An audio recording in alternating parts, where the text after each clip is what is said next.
بە پێی بەدواداچوونێکی پەیام ڕۆژانە 400,000 بەرمیل نەوت لە هەرێم دەفرۆشرێت و لە مانگێکدا دەکاتە 12 ملیۆن بەرمیل نەوت و داهاتەکەی 522 میلیارد دینارە، بەڵام نازانرێت چی لێ دەکرێت.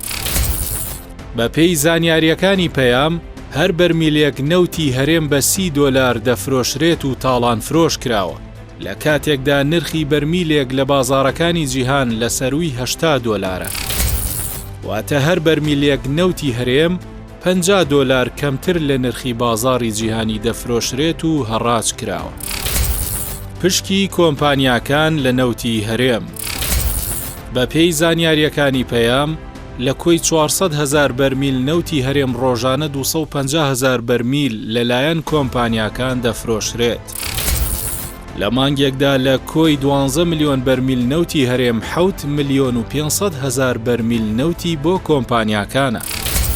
کۆمپانیا نەوتیەکان مانگانە $225 ملیۆن لە نەوتی هەرێم دەست دەکەوێت کە دەکاتە لە 162 داهاتی هەرێم. پشکی حکوومەت لە نەوتی هەرێم. بە گوێرەی زانیاریەکان لە کۆی 400,000 بەرمیل نەوت ڕۆژانە 150,000 بەرمیل نەوتی بۆ حکوومەتە. لە کۆی 12 ملیۆن بەرمیل نەوتی مانگانە 4 ملیۆن و 500,000 بەرمیلی بۆ حکوومەتە کە داهاتی مانگانەی دەکاتە نزیکەی 200 میلیارد دینار. بە پێی خەمڵاندنەکان لە 6 مانگی یەکەمی ئەم ساڵ دوای لێدەرکردنی خەرجی و پشکی کۆمپانیاکان داهاتی ماوە بۆ حکوومەت زیاتر لە 1 تریلیۆن دینار بووە، بەڵام نازانرێت چی لێ دەکرێت و بزرە. پشکی حکوومەت و کۆمپانیاکان. مانگانە کۆمپانیا نەوتیەکان 300 ملیار و حکوومەتی ماوە بە سەرچووی هەرێمیش 200 میلیارد دیناری لە فرۆشتنی نەوت دەست دەکەوێت. بە جۆرێک لە 162 داهاتی نەوت بۆ کۆمپانیاکان و لە 142 بۆ حکوومەتە. لە ئێستادا هیچ بڕەنەوتێک ڕادەستی عێراق ناکرێت.